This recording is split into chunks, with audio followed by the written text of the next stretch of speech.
So the High School of the Future competition challenges you, the student, to design your dream school of the future. So you're designing a school that you would want to go to and that teaches you well in new ways and keeps you engaged while simultaneously being a green school, so it's good for the environment and it helps the community come in. It's a community resource. So that's what the challenge the High School of the Future competition is posing. And so the High School of the Future competition is about designing your ideal school of the future. So you get together with a team of your choosing and size, and you would design a school, everything from the architecture to the educational models to the sustainability, to the systems within the school, how students come in, how they leave, what their lunches look like, what the structure is. Do you have integrated learning, or do you have separated math and English classes? What does your technology look like? And all of these questions and much, much more are answered, and you look at it holistically and decide what your school would look like. When you walk in that front door, what does this school look like and how does your day go? One thing that I could say that not only do the mentors get a lot out of it, but the students get opportunities that they just can't get within a classroom. I know that my personal students have been able to travel around the United States and into Canada. They've met people in businesses and professions that they might like to go into. I think they're going to have opportunities for scholarships, and they're going to have opportunities for future jobs.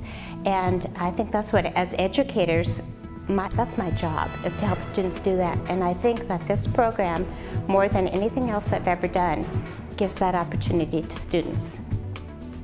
The School of the Future program, I think, lends itself very well to helping students develop a couple of skills. One of them is interaction with your community, learning how to be cognizant of your actions and how your actions influence and also have repercussions in your community through design, through sustainable initiatives, or other social impacts.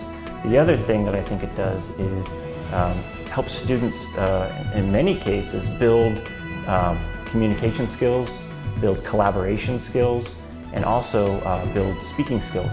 So you have all these different things that aren't necessarily the core of the program, but throughout the process of developing the program, these students build on these character traits and are able to improve on them, practice them, and then deliver them. And at the end of the competition, you usually see that most of the students who participate in this program become very good at each of those categories. Decide, I want to participate in the High School of the Future competition. And you find a few people that you would like to do this with to be on your team. And we recommend 4, but it can be less or more. We just found that 4s worked pretty well.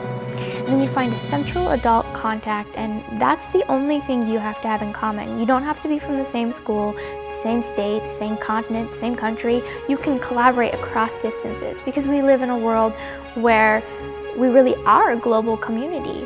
We're not just within Alaska or within your own state, in your hometown. You're reaching people across thousands of miles and connecting with them through means like social media and, of course, the internet. You'll have to come up with like a 20-minute video presentation, a multimedia presentation. You'll have to come up with a 3-dimensional model. That can be either a physical model or a 3-dimensional model using CAD, Revit, something of that sort. After that, you have to submit floor plans of your building, so pretty standard, pretty easy. And then you also have to submit a narrative that sort of describes your school and tells how your team solves certain problems, so going through your planning process. So after you have all that material finished, there is a deadline date that'll be later in the school year, and you go online onto our website, futurehighschool.org, and submit your paperwork. Or submit your paperwork and your project. After your project's been submitted, it'll be graded or reviewed by a panel of judges. These will be CEFPI members who work in facility planning, so actual engineers, architects, teachers that work and design schools.